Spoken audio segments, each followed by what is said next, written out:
Panama City, Florida. My pastor growing up, my main pastor passed away in like 88. And then we got this new guy from Quincy, Florida named Willie C. Green. And so because he was from Quincy, we would go to his church often. So I got familiar with the metropolis of Gretna and the metropolis of Quincy and Midway. And all oh yeah, shout them out, Coach. So I learned a little bit about those towns, and then 15, 20 years later, I was coaching in some of those same areas. And so that was pretty neat. But born and raised there, only child, been very blessed to grow up in a Christian household with two amazing parents. And that really taught me a lot. Grew up in the church, started teaching Sunday school at the age of 8 years old. We didn't have any teachers to show up on time for Sunday school. And my dad was a Sunday school superintendent. So he said, you're going to be on time because I'm going, so you're going to be the teacher of your class.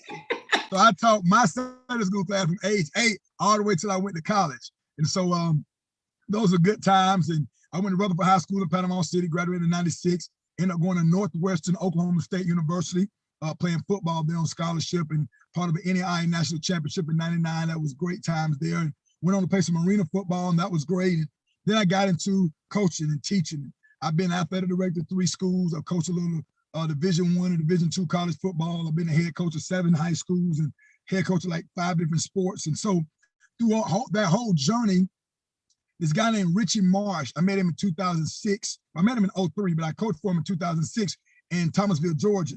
And I had never seen a guy combine his coaching and his faith before.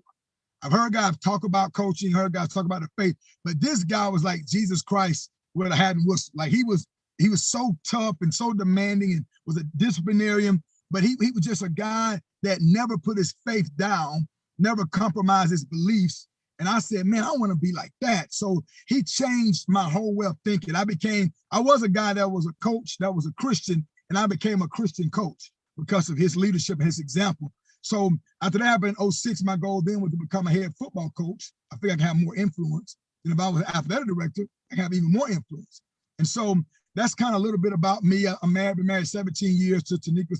She's homecoming queen, Rutherford High School, 1994. And so I'm married to homecoming queen. We rode the same bus, lived across the street from each other. And God has really blessed us. And we have 2 beautiful children, Taylor and Kenneth. Taylor is 16 and Kenneth is 15, and they're growing too fast. And so they're in 9th and 10th grade. And so we're excited about that. And right now I'm full-time teaching and writing books. I've written 7 books. You can check them out on williespears.com, and I get to speak all over the country. And right now I'm helping out at Enterprise High School, coaching their receivers. Don't know if I'll be a head coach. Well, I know I will one day, but I've been offered some opportunities that I'm praying on. And there's opportunities that I wanted, I didn't get. So I believe they weren't for me. And so we're trusting God on that. But honored to be with you today, and honored to share what God has given us.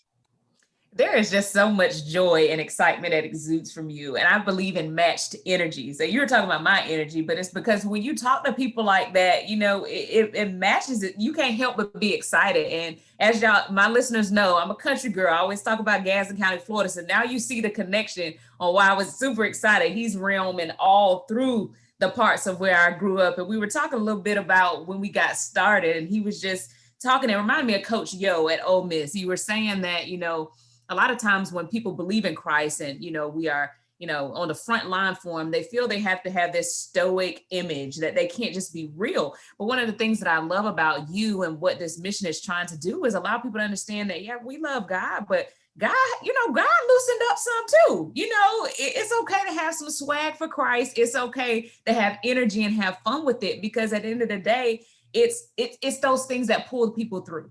People that are already in the church, those aren't the ones that need us. God didn't just stay in the church, right? Clearly, we know that he went with everybody, the robbers, the killers, the thieves, right? And so those are the things that we have to do in order to lead those young people that, you know, we're trying to coach and teach and mentor. So you spoke about coaching and teaching, mentoring, and authoring 7 books, man. And I'm telling you, you have so much inspiration in any of the videos or any of the things that you say. That was one of the things that led me to you. Can you talk a little bit about what led you to write these books? What inspired you to do that? And give us some of those titles that you have so that we'll know what we're looking at when we purchase them. We plug you out, Coach. That's what I'm talking about when we purchase them. Speak that. Right. As old folks say, I claim it. That's right. What happened? I was at Rutherford High School and I was a teacher, and my principal came to me and said, Willie, our reading scores are down. especially with our minority students. You being one of our few minority teachers, if you were excited about reading, they would become excited about reading. And he knew that I was a reader. I love to read. I try to read a book a month. I'm actually reading Obama's book right now. It's really, really good.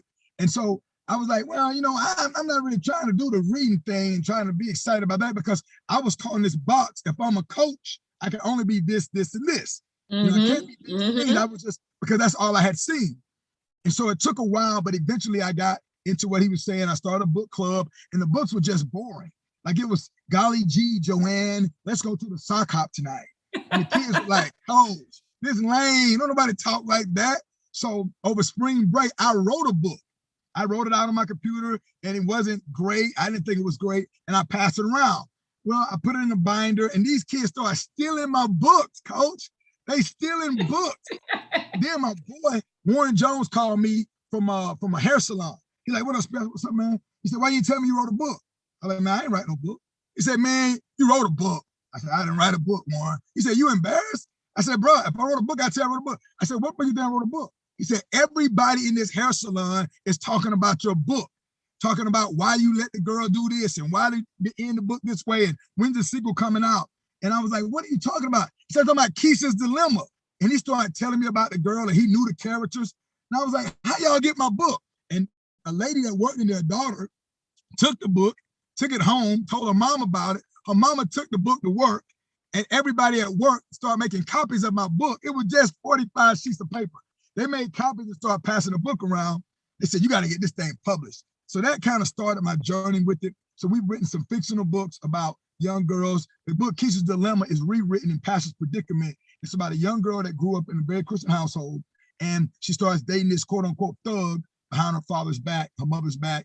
And it's called a dilemma or predicament because she has to decide, am I going to smoke or not? That was in the first book. Now it's, am I going to vape or not? Am I going to touch this boy, let him touch me? Am I going to, like, it was all these rules, and she had so many voices in her head. She had her coach from high school that was like a conscience to her. She had a youth pastor that was talking in her head, and she had her father. And every time she do something she have no business, they would be telling her, the youth pastor would be giving her scriptures. And she'd have her coach say, you know, the things you do today is going to determine your tomorrow. She had all these things, and sometimes she still made the wrong decision. And so that book is a series. Then I wrote a book for coaches. Y'all listening? For coaches, called Culture Creators. And Charlie Ward actually wrote the foreword to that book.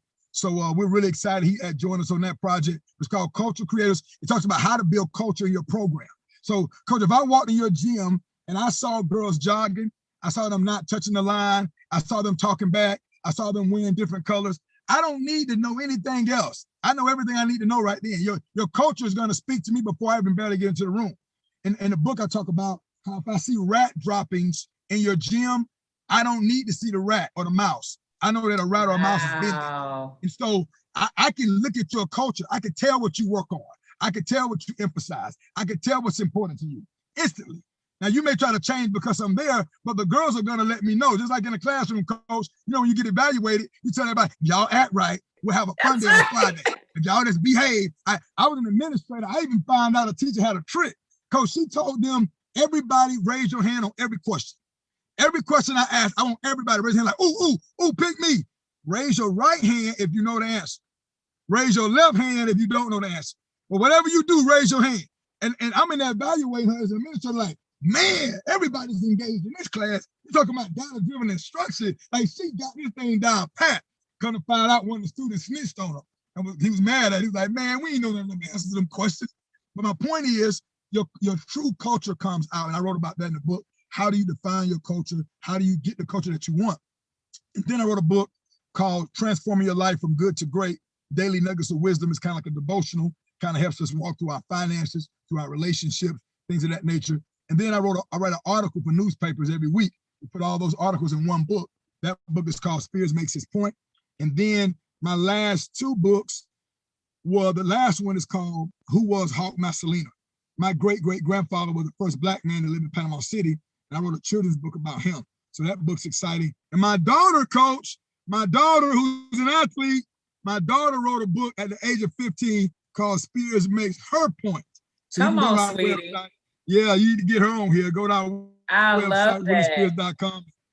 Check it out. But you love her. She has a great personality. And she's an athlete, coach, but she's not as serious as I want her to be. So I try to stay in my lane, be a dad, not a coach, and that's very difficult. But you guys want to go check those books out, you're more than welcome to. And there's some servant leadership talk, and I'll talk a little bit more about that later. Yeah, Coach, I think that's amazing. Such a variety. And I'm laughing because I meet you where you are as a servant leader. I meet you where you are as a coach and an educator, and all of those things that you speak of. I don't care what school you walk in, what gym you walk in, what crowd or any endeavor that you're leading or you're entering, those things are found. And it is the same thing that holds true. And it is exactly what you said. And I love it. If I see rat droppings, I don't have to see the rat.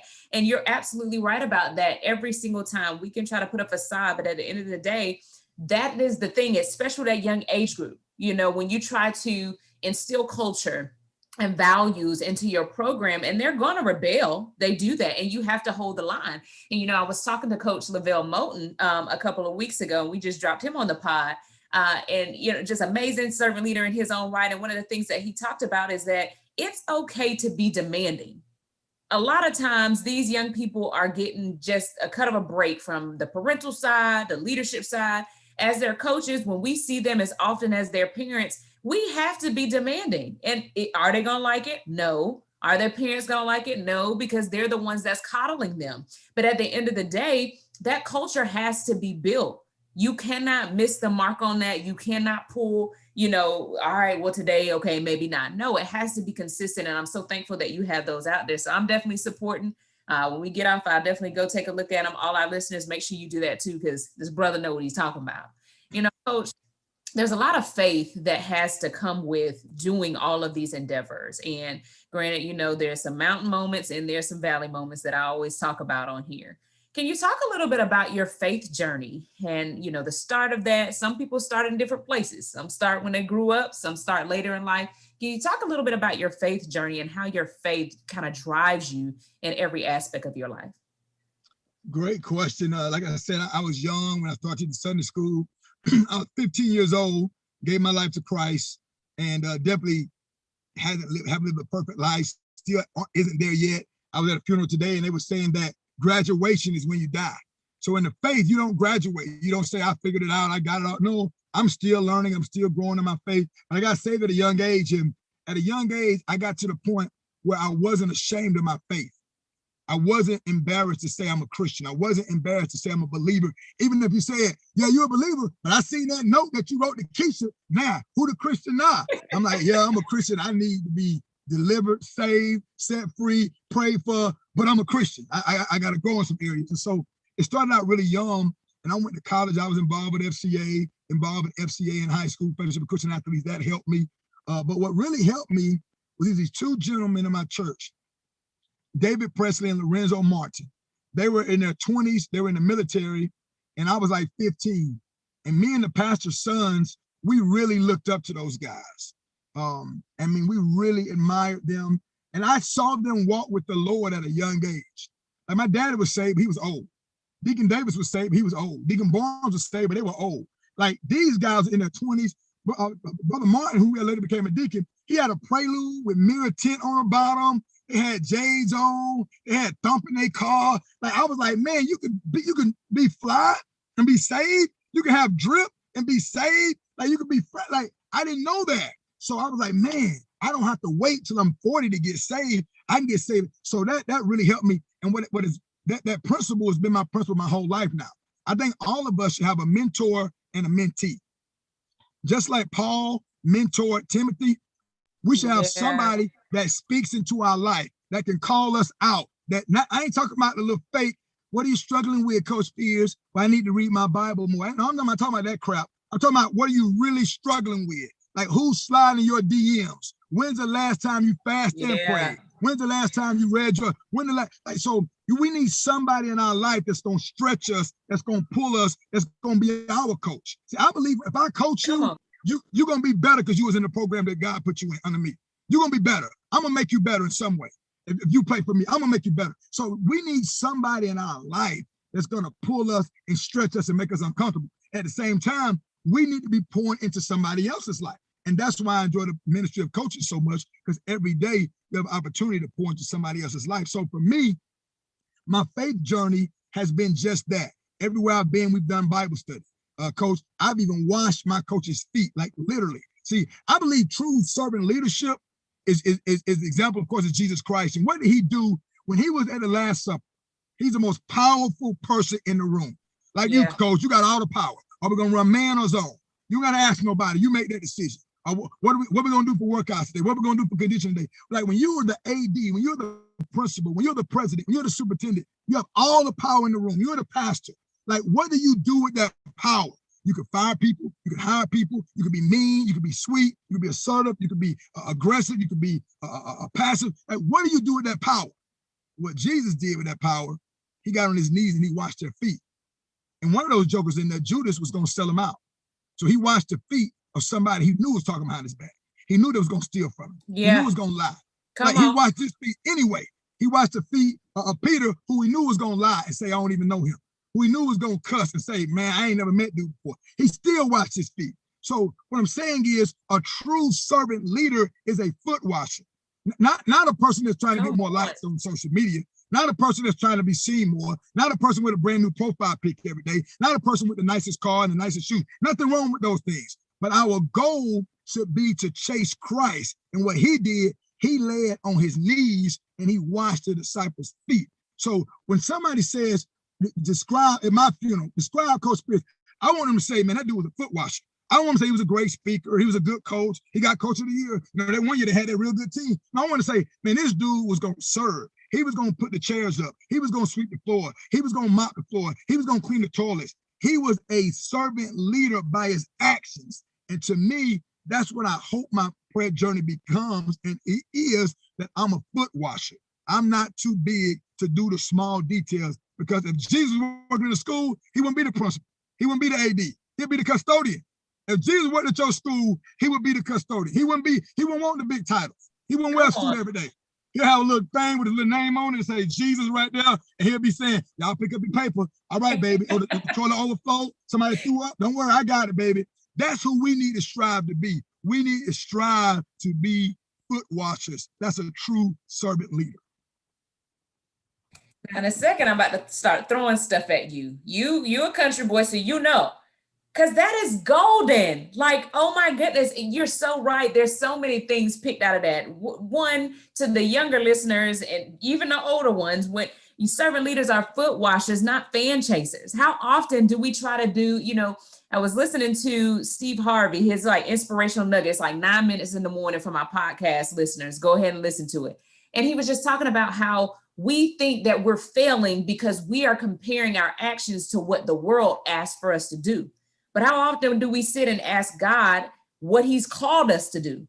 So we're thinking, oh, I got to do this. These people are not liking this. That's not your part. God called you for a reason. Do this, and I'll take care of the rest. If we focus on being servant leaders and being foot washers, especially as you pointed out, to those that maybe talking behind our backs, those that may not believe in us, those that are, throwing a rock and hide the hand. Those are the ones where that's where true servant leadership and the love of Christ comes in. When people have done you wrong, are doing you wrong, or don't have a good heart or thought about you, yet you still serve anyhow, because that is what God called us to do. It ain't easy.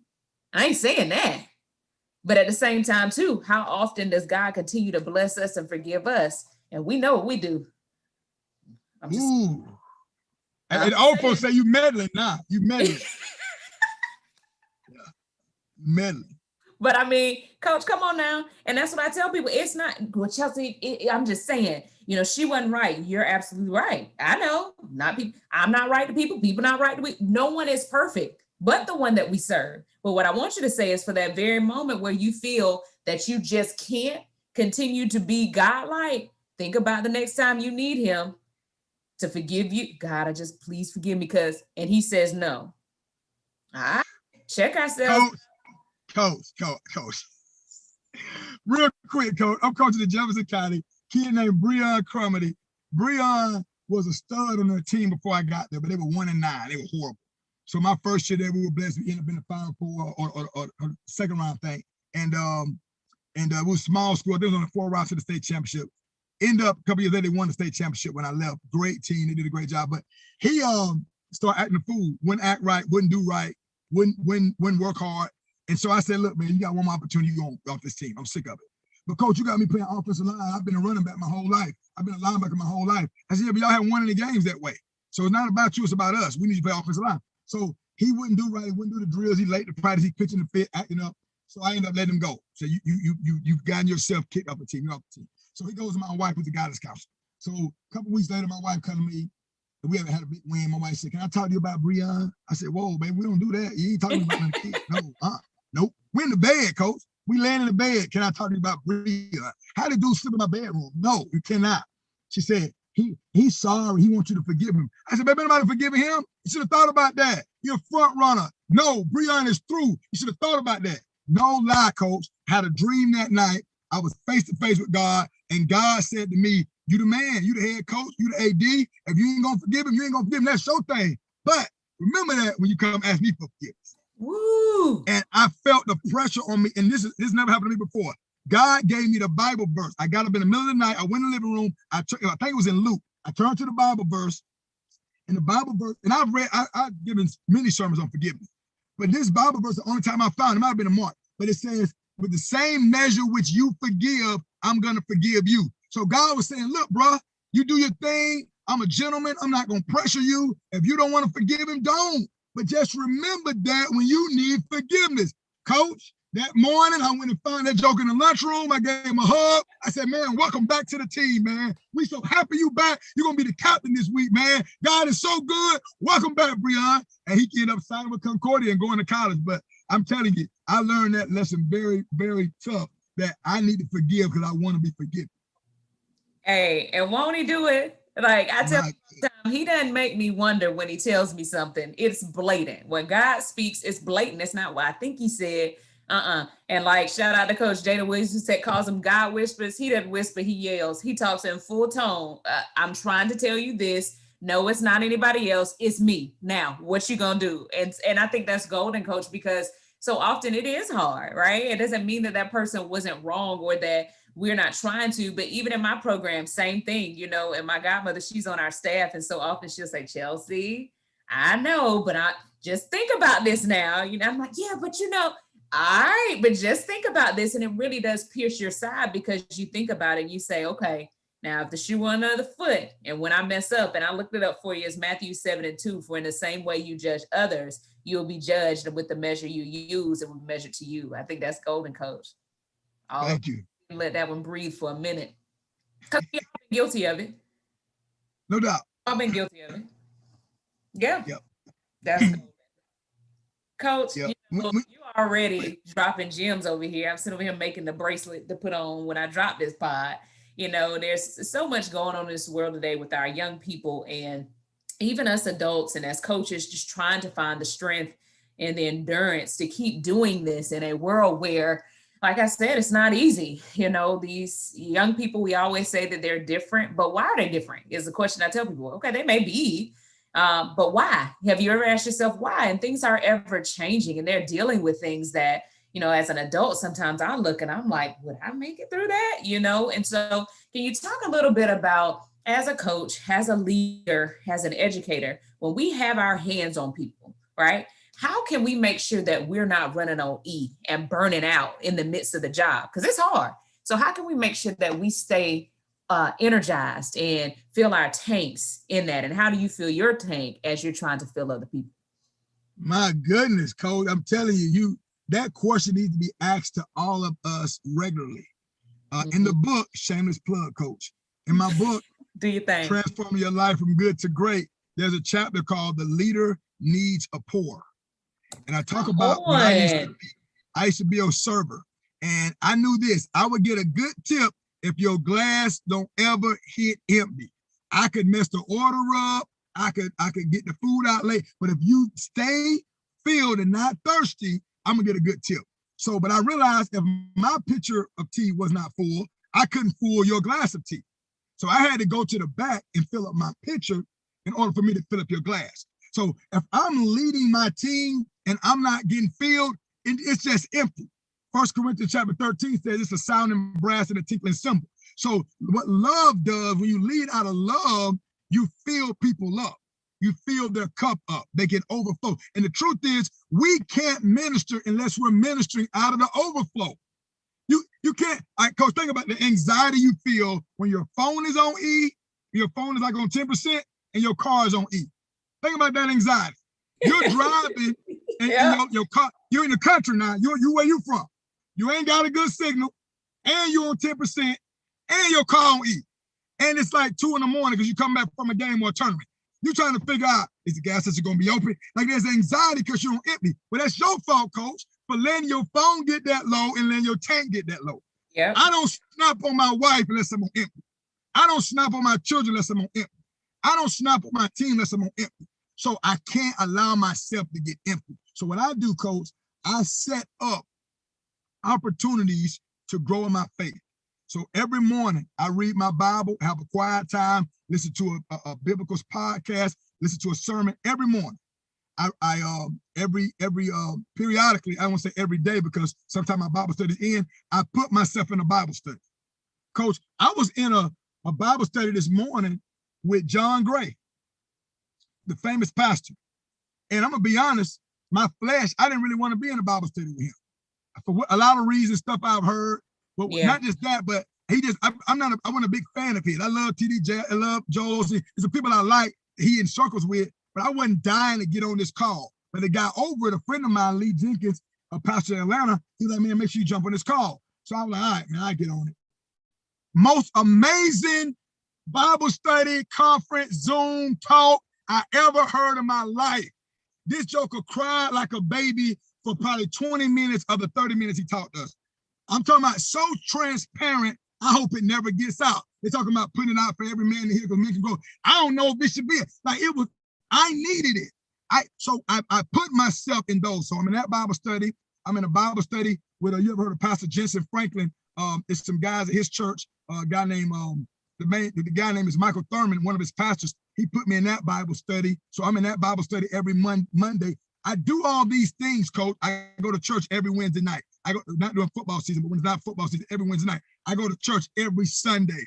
I have friends who pour into me. Now, from being real with you, Coach, I'm not always feeling it when I'm listening to the sermon. Agreed. It's just on. It's just on. That's facts. I'm not always, I'm not feeling it when I read my Bible. It's on. When I have my Bible app and when I'm driving, when I get up in the morning, drive to work, I listen to one chapter of the Bible every morning. Coach, you can ask me 4 seconds later what chapter it was, what they were talking about. I don't know. Now, some mornings I be feeling it and I can preach a sermon right out here. And then some mornings I'm just checking a box. But I believe going through the motions is better than not doing it at all. And so the way I stay poured into is I do those things. I was talking with a guy the other day and I was telling him something that Michael Thurman told me. It's important as coaches that we win at home. So we want to win on the court to keep our job, keep our name good, prestige, status, awards, all that. But some of us pastors, teachers, principals, especially coaches, we winning at work, but we're not winning at home. We winning in the corporate America. We #1 salesperson for the month, but we losing at home. So when I've been going, I went to a funeral yesterday, funeral today, and I see on the obituary, it says survived by. It don't have any players listed. It got family listed.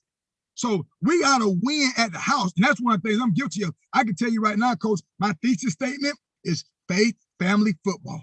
That's in that order. My faith comes first, then my family. But the truth is, Coach, if you follow me around, it's football, football, football, football, football, football, football, football, a little bit of faith, a little bit of family. Because I do a Bible study with my coaches, and then my family hug me after the game. No, if I'm being real, I need to be more intentional with my family.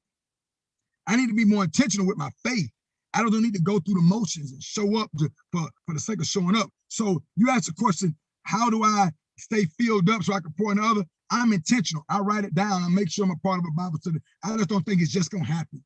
God just going to bless me. No, I have to put my first foot forward, my best foot forward so I can grow. And then, Coach, I don't want to be at a church that itch my ears. I want to be somewhere where they step on my toes, where I'm challenged, where I'm stretched, where I'm in a bad mood sometime when I leave. Like, man, I need to be better. He right. Man, he right. How you knew that? Why ain't my business? So I do those things to help me grow. And I go through seasons, Coach. I go through seasons where I'm so close to God, I can sense things. My spirit is full. Then I go through seasons, sometime of doubt, sometime of depression, sometime of anxiety, sometime of I want to get out of this situation. But because of my friends and my mentors, I don't have a friend that's going to tell me, man, you ought to get a divorce, man. You ought to leave her. I don't have a friend to tell me you ought to steal that money. Y'all raise that much money, wash your cars, man, you ought to take half of it. I don't have a friend that'll tell me, man, I'll cuss them out if I was you. I don't have them kind of friends, Coach. My friends, when I go to them with some mess, they come back to me with a word. Come on now. And my wife getting on my nerve. They come back to me with a word. You pray for the wife, so you need to figure it out. When I go to my friend, man, I can't stand my ball. I'm gonna go off on that joker. They come back to me with a word. So I have people around me. My support system is godly. They're walking with the Lord. So it doesn't give me the opportunity to get in a corner and get on this soapbox and let the devil get the victory because I'm over there mad, I'm angry. No, they're gonna let me talk. They're gonna let me vent. And when I finish, I'm gonna get the word. So I'll be like, man, I shouldn't even called you. Bye. I don't want to hear that. But that's what I need to hear. And that's how I stay poured into. Yeah, Coach, I'm just, that's so jam-packed. Like, oh my goodness. And I'm telling you, even starting back from, not being able to pour from an empty cup, right? And the leader needs a pour. I'm gonna tell you right now, I'm that person. If I, hadn't done it since last February when the pandemic really began, but if I am at a restaurant, if you keep my cup on a refill, you're good. I can attest to that. You're going to get, I'm not picky. As long as my food's hot, and if it's not, I'm just to say, hey, can I get it warmed up? You ain't have to recook it. Can I get it warmed up? And as long as you keep me with the Pepsi or sweet tea filled to the brim without me having to hawk you down, we're good. And I think that's so amazing because you said the best part. You said, but I can't refill others if my pitcher is empty. I have to make sure that I stay filled so that I can make sure that I can pour into other people. The problem with that is we're running on E, still trying to pour. Yeah, and Coach, let me tell you this, Coach. But see, Coach, you're right. But when we pour, it's the same motion. It looks like we're pouring, we're coaching, we're clapping, we're hollering, but there's nothing coming out. There's no substance, Coach. Like, I'm pouring in your glass, and you looking at me like, why are you doing the pouring motion, but there's nothing coming out of your pitcher, sir? Go fill your pitcher up and come back. Even in church, we're there hollering and doing all this, but there's no substance to what's coming out because there's nothing inside. So we have to be filled up in order to pour out. And here's the other portion, Coach. I'm going to add this. I just thought about this. When you get to the very bottom of the lemonade, sweet tea, Kool-Aid, come on, red. I'm a country girl. All right. When you get to the bottom and you didn't pour, you didn't stir or do anything, what's at the bottom? All the food, the sugar, gunk, right? It's nothing that you want to deliver to someone else. It's nothing transferred to anybody else. But that's what I'm taking that. Yeah, but we got to be stirred up. We don't want to be stirred up. We don't want anybody to get in our business. We want anybody to stir us up. And so what happens is everything that God has for us, it sinks down to the bottom. So we're pouring and they're not getting the pureness of what they should be getting because we didn't allow somebody to stir us up. And we don't want to give anybody that gunk. Let's go in the next book. I'll give you some credit. Come on. Hey, there you go. That's it. But Coach, I'm laughing and I'm so tired. Coach Kendra, who's in here, she is like getting her whole life right now. But it is so true and it's amazing. I'm a visual person and I think it's the educator in us that you take real world situations and you turn into things that people are like, yeah, that has happened to me before. But it's so true. And that's what happens in every aspect of our lives. We're still trying, right? We're not, all our listeners, we're not faulting you for trying, right? You still trying to go on and keep moving, but that's what's happening. You're not pouring something that's needed. And the other portion is just like that friend circle. I always talk about who has a seat at your table. We have some people taking up space. That's not helping. You have some people that if you can't sit at my table if you can't tell me the truth. And sometimes the truth hurts. You can't sit at my table if you're bringing drama to the table. You can't sit at my table if you're trying to compete with me at my table. I done made a whole meal and you trying to bring stuff to the table and you whispering to the left and right, trying to ruin the dinner at the table. Those are the things that we have to check. And so when you mention stirring up the gift, that's what I keep hearing. We run off people that God sent us because, oh my God, they hurt my feelings when they told me the truth. Notice what I said, not they hurt my feelings with what they said. They hurt my feelings when they told me the truth. We're running off people and compete with people that God sent to make us better, but we don't like what they said. Why? Because it was the truth. And you need to stir up. Yep. And we need to allow people that access in our life to be honest and be real with us. And we need to cut people off that shouldn't be at the table. We got to cut them off. Look, I love you. We cool, but You can't be in my life, speaking in my life. If I'm gonna tell you this, coach, I coached at Pensacola for years. And the coaches there, they were not edifiers. It was all about, my thing is, coach, if I'm playing against you, we're gonna try to beat the brakes off y'all. I don't care if you my mama. If y'all show up, y'all gotta get it. But it's not personal. And when the game is over or before the game, I'm gonna love on you, I'm gonna try to help you. Coach, when I moved to Montgomery, Alabama, those guys, I was there 2 days, I got a phone call, I got a text. Hey coach, I want to welcome you to the Gump. You need anything, let me know. I like, this might be a setup. Like, why would a dude text me, welcome? Like, we play them, might want to welcome me. Coach, 2 days later, I got a phone call. Hey coach, this Tyrone Rogers. Hey man, if your wife need a hair done, here's the top 3 salons. Here go 3 churches y'all should check out. Coach, if y'all ain't got a house yet, my friend's a realtor. Welcome to Montgomery, man. We want to help you in any way we can. Then I got another one about 3 weeks later. Hey, coach, we're going to go get wings over here at Bromhauer's. Come through, holler at us. Like, I had never been around people that were genuinely wanting you to succeed. And these guys, these coaches in Montgomery, Alabama, they wanted me to do well. Didn't know me, but they was like, man, you're a coach, so we're in a fraternity.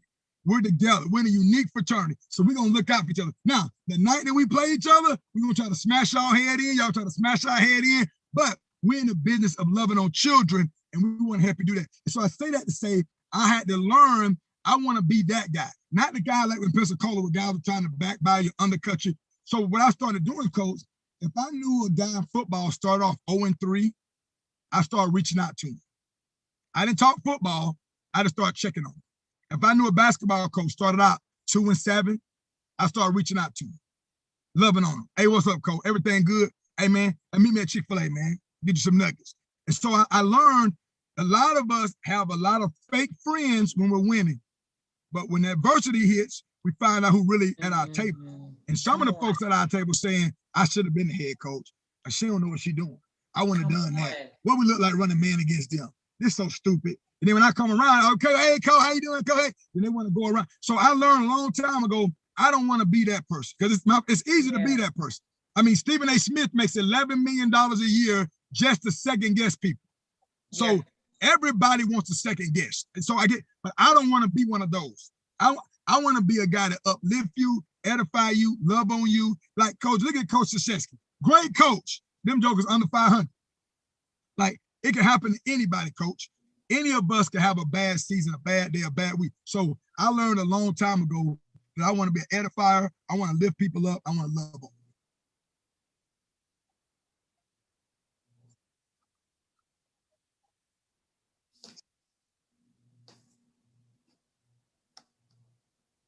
I love that, coach. Coach, can you hear me? Look at the enemy man. Can you dropping the nuggets. Can you hear me? Yep. Okay, perfect. All right. It's okay. It typically happens. I'm telling you, it never fails. It typically happens. It's perfect the whole time. And somebody start telling the truth, it's like, no, it's gonna come out. Right. Exactly. I love it. So golden. And those are facts. Those are facts. And when you face the facts, we need more people like that, And it's so sad, coach, because what you're describing is because there's so many people that do it the wrong way. When individuals reach out like you, they think that person has a motive. Yep. And that's the sad part, and not just in sports, in life, when you try to do right or just are kind for kind's sake and being good for goodness sake, people think you have a motive, and that is sad. But I think you're on top of the game with what you said. And as coaches, I think that's something that we all need to practice, because if we've been there. It may not be your year, your season. As my pastor would say, it may not have stopped by your pew yet. But I tell people, sports are a rise and a fall. I don't care how much people try to recruit, if you're on a high school level, or, try to pull these people and these teams together, whatever the case may be, everyone on every level goes through a rise and a fall. You're going to have your winning season. You have your losing season. You have your rebuilding season. That's in sports and in life.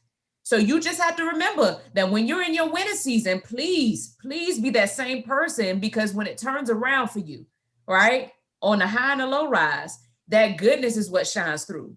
That character is what shines through. And those are the people I look at and say, man, they've been the same. No matter if they're losing or winning, they've always been the same. That character remains stabilized. So I love that, coach. You have so much truth that you speak, and you can tell it's come from life. You can tell it's come from learning. You can tell it's come from Christ. You can tell it's come from the stops that you've been through, you know. But coach, there's a lot of coaches that, as we talked about before I came on today, who find it hard, whether it's because of their current post where they are right now, or, you know, as you spoke, there was a time where you stopped being ashamed about your faith. Whatever the reason may be, there are many coaches, athletes, and athletic professionals who have a hard time with not being ashamed of their faith. We're not meaning that you got to walk around with a sign and, hey, I'm a Christian, follow me. No, because that's not what God asked you to do.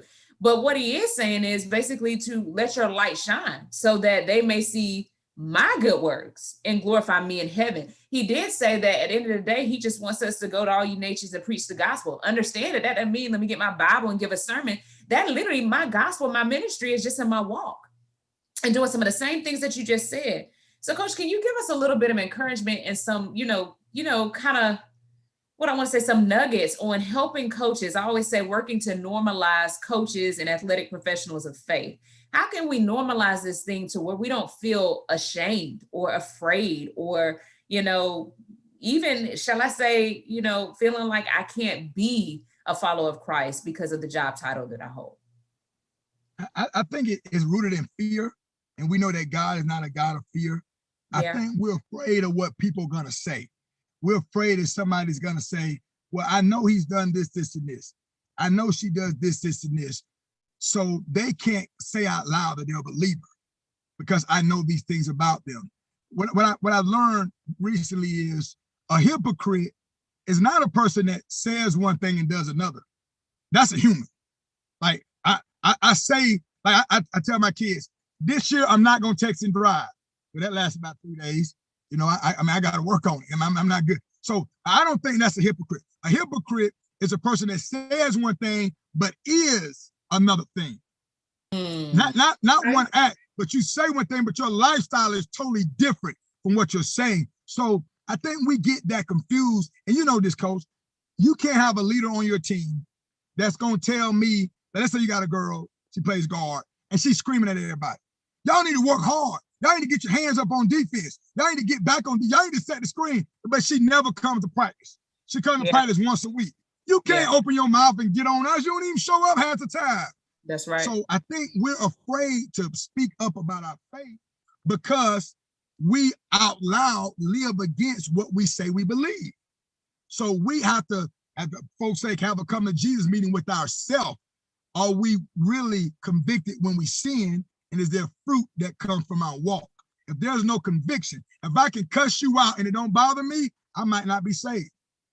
If I can steal from you and it don't bother me, I might not be saved. If I can be your friend, but I'm openly recruiting your player who plays across town from me, I might not, if that don't bother me, I might not be saved. If I can lie, cheat, no, I'm not saying if you do those things, we're all gonna make mistakes, but it should bother you. You should have problems sleeping, problems eating. You should be bothered by it, convicted by it. If there's no conviction, then you probably really not saved in the first place. The other thing I would say is we got to realize that it's our job to preach the gospel constantly, using words when necessary. Everybody doesn't have an oratorical gift. Everybody's not a great communicator. Let me tell you something. If I walk in your gym and I hear profanity, the N-word, and I hear disrespecting women from the music you play or from your mouth. Not saying you're not saved, but it's very difficult to tell because of the culture that's set by the music you play. I learned a long time ago that I witnessed to people by the music that we played in our weight room. College coaches call me, because I came in your weight room and you were playing hip hop, but I ain't hear no cussing. You were playing hip hop, but they were talking about God, but it wasn't lame, it wasn't corny. Like, who was that? And so I started sending out a list.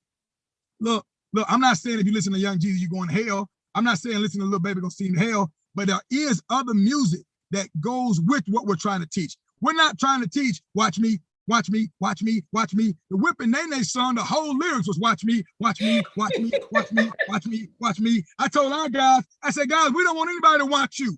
We want everybody to watch us. Where's the song that says, watch us, watch us, watch us? It ain't about you. It's about us. I don't want to watch you dance, watch you make the shot and dance, watch you block a shot and get. look at the crowd. No, we want you to make the shot and get your butt down the doggone court and get on defense. Watch us. Anyway, so I wanted music that depicted what we were trying to teach. It's about us as a whole. I don't want a player that wants to be player of the year, wants to lead the league in 3-point percentage, wants to lead in scoring, want to average 21 points a game, 8 rebounds, 3 steals a game, 4 assists, but we won in 24. I want the person that says, I don't got to average nothing. I want to win every game. I want to dive on the ground. I don't want to bend over on the ground. I want to dive on the ground. The problem is we got these folks that have this NBA, I'm gonna make it to the NFL. We got those dreams, but we don't have that work ethic. We got the work ethic that's gonna get us on the boys club team, get us on the church league team, get us on upward bound, the upward bound MVP. You got that upward bound work ethic, but you got NFL dreams. You got WNBA dreams, but and then your mama, she telling you the truth. Baby, you the truth. You the best, baby. You awesome. So my daughter struck out in softball the other day. She was shocked. She get in the car. My wife didn't play sports. She was our manager at Rutherford. She was a homecoming queen. She was smart, but she wasn't an athlete.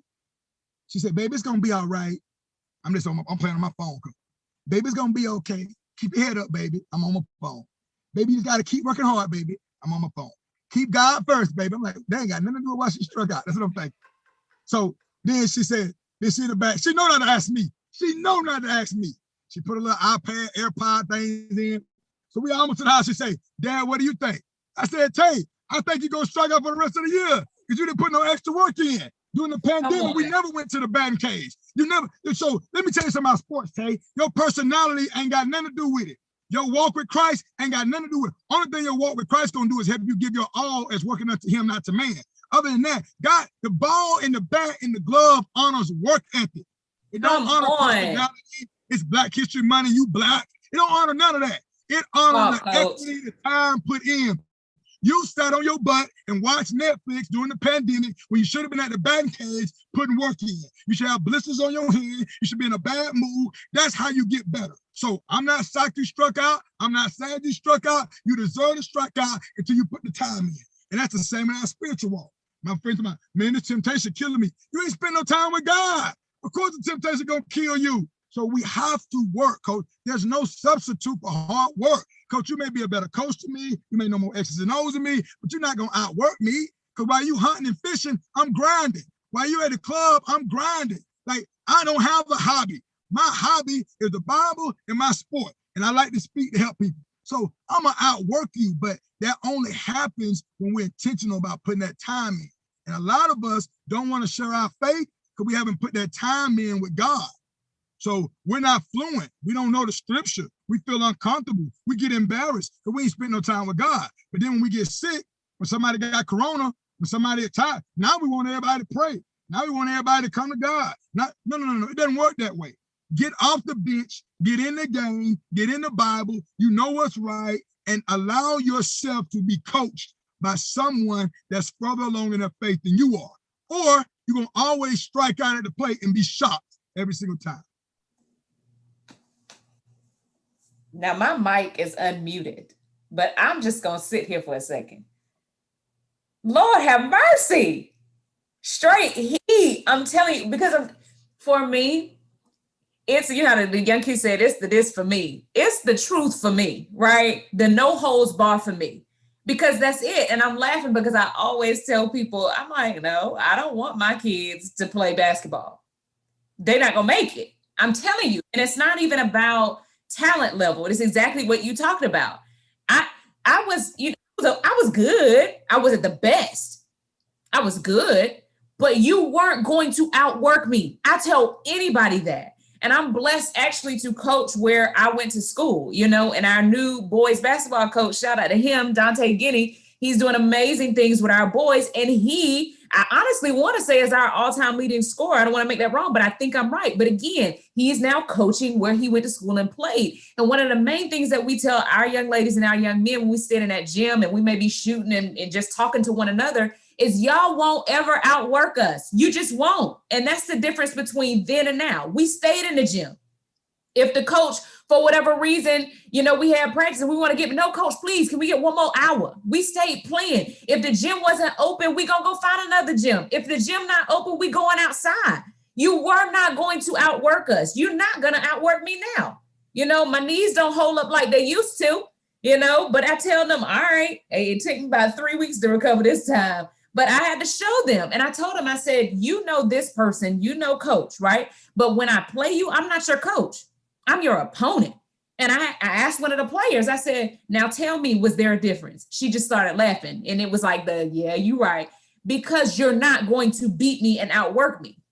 You're not going to beat me because you won't outwork me. And it's different. And these young people today and these coaches today have to understand it's more about what we do than what we say. It's easy to say I'm a ball player, but do we fit the bill, right? My box that's in my garage is not a car just because it's in the garage. Just because I say something, no, you have to have the descriptions. And I laugh because it was almost like, I don't want my daughter to say nothing, but when she does, I'm ready. And that's why because I'm thinking to myself, baby, please don't ask your daddy. I know this happened already, but I'm like, please don't ask your daddy because I know he has an answer for you. But coach, could you just imagine, and I know you could, if we had more parents, more coaches, more mentors like that don't coddle, that don't tell them what they want to hear, you tell them what they need to hear. And then here's the thing, my mom would tell me right now, baby, you missed too many layups. I don't know what was going on with you tonight. You missed way too many layups. Now you need to get your butt back out there. I looked this week, you weren't out there as much as you've been out there. That was the type of mom I had. Not, Coach, hey. That's why you where you are right now, though. Because it's no accident. Coach, I don't know you, but I know your parents already. Coach, I know how you was raised already. Yeah. Coach, everything about you, Coach, how you dress on your apps, even your logo, like everything about you tells me your resume. You're always interviewing with people. Like when I first saw you on social media, let me check this girl out. She always on here. I'm looking. I like, okay, she a country girl, obvious. Okay, she love ball, obvious. Okay, so I know who you are. I know your parents, Coach. They didn't put up with no crap. That's why you the person that you are today. Very true. Let me tell you, shout out to the late James and Ernestine Muse and to my mom, Vicky Muse Johnson. You hear me? Didn't play. And there were so many other people part of my village that one of them right on here now. She's my godmother. She would say the truth. Ooh, I don't know what's wrong with you tonight, but no. Like, and that's what I had. And it was never to come at you. It was always followed up by, but what you gonna do next? And even now, when we talk about those people that sit at your table and yes men and no men, Coach Kendra, who's on here, she'll tell me, she's like, well, Chelsea, honestly, and she's about to laugh. She'll tell me, is that a fact or is that a thought? I could be venting and mad. Well, Chelsea, I mean, is that a thought or is that fact? And you need that. And so I think you're so right about that. And we have to begin to change that culture of what's coming behind us. Because y'all, these young people that we speak about, that they're so different, I want y'all to understand they're our future. I want y'all to understand that they're going to fill our roles in our shoes, right? We want you to understand that these players that we're saying are soft are going to become these coaches that then is going to continue to cycle. And so if they're soft players, they're going to be soft coaches if no one gives them a development that they need, if no one shows them different. So we can talk about it or we can be about it. We can change the narrative. And like Coach Moten always says, we can be demanding. I think that's amazing, Coach. Oh, goodness. I can talk to you like a whole nother hour. I really could. I told you. When I first saw you, I said, man, like this could be my little sister or big sister. I don't know how old you are. This could be my cousin. Like I knew it from the rip. I said, like somebody asked me one time, could I coach, can I be an assistant again? I said, if I respect the head coach and we're like-minded, I could definitely be an assistant, yeah. But they need to know how I work them. Like, I don't care if they're the head coach. I'm going to be the one that sweep the floor. I'm going to be the one that put the cones out. I'm going to get the clock ready. I'm going to be the one that wash the uniform. They ain't going to have nothing to do, so they can hire me if they want to, but I'm going to outwork them. And so, but I knew it, because when I first saw you, I said, yeah, she good people already. And she could cook? Bruh. Bruh. I told you before we talked, a female that can cook and can ball, that's like a unicorn, Coach. I'm just telling you, Coach. Like, I ain't talking about spaghetti. I'm talking about cook, Coach. I ain't talking about warm noodles up with brown meat and put sauce on it. I'm talking about can cook. And when you be putting the menus out there, I'm like, bruh. Man, won't he do it? That give me hope. I tell my son, hey, if some grandmama still teaching their daughters, granddaughters how to cook, baby, you're gonna be all right. Oh yeah, it's out there, and I'm telling you, it's when even if they're far and few, if we continue to translate that over, because I'm telling you right now, you go, my kid, I don't care, boy, girl, whoever, get your butt in the kitchen, because that's what they did, and not but some traditions have to last. Have to be so traditional. You're right. Tradition has to uphold and last. Because what happens when you don't have tradition, you got people out there all on different pages and there is no structure. So again, I love it and I appreciate that, Coach. As we begin to close up, and I know that you're definitely going to be one. I always say it, I try my best to stay connected with everyone, but I know for a fact that we're going to definitely stay connected. But as we start to close this call, Coach, this is the Servant Leader Coach's Bible Study, where servant leadership is the platform and how we're trying to build better servant leaders. And you've already given, I don't ever want to be biased, but you already given one of the best definitions that we had. I even had to tweak the thing while I'm sitting here talking to you, where you said servant leaders are foot washers, not fan chasers. I about fell out my chair, but I'm on a mission to create the longest but truest definition of what servant leadership really is. Not a tagline and a hashtag, but truly building athletes, coaches, and athletic professionals that are servant leaders. So when I ask you, Coach, what is servant leadership? What would you say? My answer to that question, what is servant leadership, is very simple. I'm a visual person just like you. And this is going to sound cheesy and not as deep as a foot washer. But when I think servant leadership, I think custodian. That's the first thing that comes to my mind, because no one thinks twice about the custodian. No one gives a custodian praise. We don't walk in the building and say, man, this is a clean school. We're grateful for our custodian. This is a clean church. We're grateful for the janitor. My daddy worked as a custodian at an elementary school. A guy named Bishop Randy Williams was one of the big time preachers in our little town of Panama City, but he was a custodian at my high school for 20-some years. And I would see him on Sundays when I would go to that church, or we would have meetings together, and he was suited and booted. He was the bishop, had an armor bearer. They would walk with him. They would honor him. And I would see him on Monday with that same zeal, that same passion, mopping those floors, sweeping. I see him with that same zeal. So I want to be the custodian. That's what I want to be.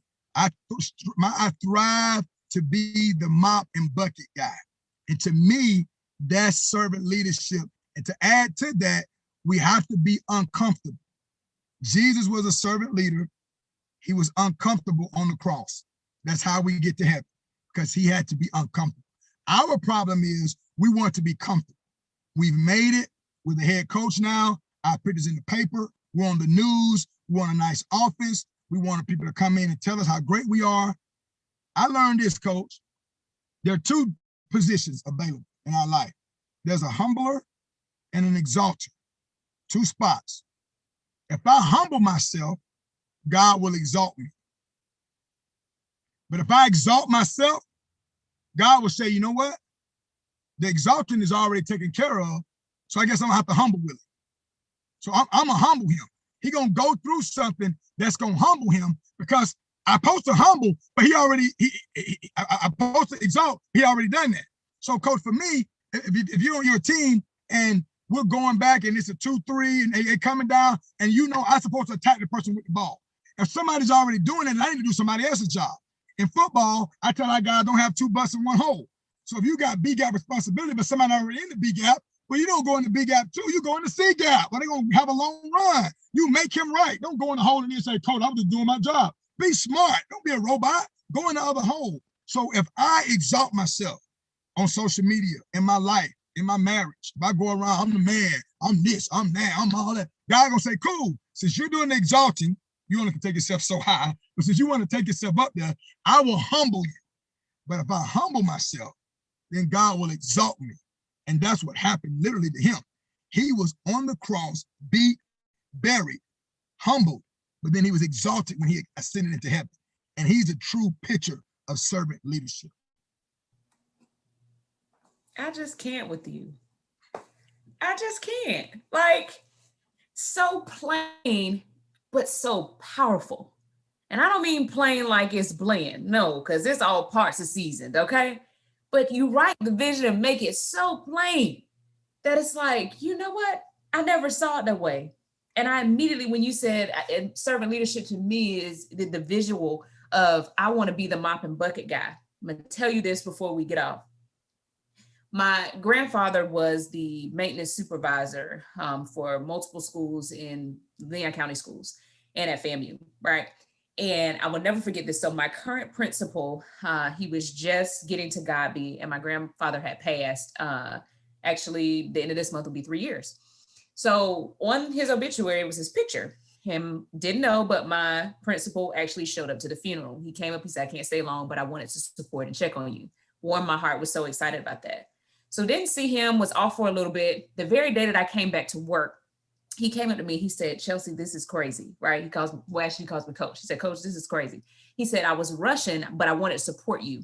He said, it wasn't until I made it back to the office and I put the obituary on the desk. He said, and was doing some other things. He said, but the next day I looked at the obituary and I looked at the picture. I said, James Muse. He said, Chelsea, and then it all made sense. He said, I was working at NIMS Middle School when your grandfather was the maintenance supervisor. He said, when I tell you that man took pride in his job, his work, just respectful, all those things. And much like what you had just said earlier about, you didn't have to know me. He said, now it all made sense why you do what you do. Now it all made sense how you're so calculated, how you're efficient. It made sense because if that's your grandfather, I know what trickled down and was instilled into you. And so that portion, just like you said, just resounds the fact over and over again that we have to be, if they're going to be it, they have to see it. We have to be the change they want to see. We have to be the emulation of the tradition, the values, the respect, but the servant leadership. If we want the next generation, shoot, even the current generation to jump on board. And that's the whole reason and format behind the servant leader coach's Bible study. So Coach, I'm just so thankful for you, man. You done dropped so many nuggets. I just had to end up putting the pen down and just say, I'm just going to re-listen when we get off, because I know I missed a bunch, but I could not miss the moment of God truly using you, Coach. So I just want to thank you for who you are, because people take that for granted. Like, it's hard to walk in God's calling when you hear everything on the left and the right. But it's easy when you keep your eyes fixed on him, and you can tell that you're a man who legitimately is just, God, I see you. All right, let me keep moving in his name. And I thank you just for your time. I thank you for your servanthood in the midst of everything you had going on today, still coming on and blessing us. And just for what you do just on a daily basis to just make players and coaches and educators and everybody better. So you are now part of the servant leader family. Gives me so. Hey, I made it, baby. I made it. I put it on my resume, baby. It's going down. Hey, you got to pray for my pride, because I'm going to go in somewhere and they're not going to sit me. I'm going to say, hey, bro, you know who I am? I'm part of servant leadership. Like, look, hey, I'm part of Carl Chester. Look, I don't got to win. I get to the front of the line. That's it. You let them know. You let them know, and I'm vouching. No doubt. But I hope I didn't talk too long, Coach. Oh. I get excited. I'm going to tell you this one little quick tidbit. Yeah. I was preaching. I was a young boy preaching, and I used to preach to the youth, and then I preached in the main service. So nervous. I tried to preach like my pastor. And a lady, everybody told me I did a good job, but a lady came to me afterwards and she said, how come you didn't preach like you do to the young people? I said, well, these were the older saints. I didn't want to offend them. She said, God is giving you a certain personality and a certain energy. You need to always be that guy. And if the audience doesn't like it, then you're not for that audience. God will bring them another preacher. And so that helped me just be who I am. And so with that being said, sometimes I can be long-winded. So I hope I wasn't too long-winded today, but I'm blessed to be part of it. You weren't. Trust me, you were not. And I'm so appreciative. I'm laughing because I know quite a few of the coaches who had games today. I already know when they hear this. Like, I already know what that text message is going to look like. That's why I'm smiling. So trust me, it was not even enough, if you ask me. I just wish, but I know that you and I are going to stay connected after this, so I'm not too upset about it. So, Coach, if you don't mind, could you close us out with a prayer before we go? Yeah, I will. And just know I'm coming by to get a plate. I don't know when it is, but anytime. You have my word on that Someday Anytime. I'm getting a plate. Matter of fact, Listen, when you feed your team, I may be in the back just with my own styrofoam plate. Oh, you don't got to speak to me. Just drop the greens, the dressing, the macaroni and cheese, the cornbread. I'm coming to get a plate. hey, let me tell you now, my cornbread is legendary.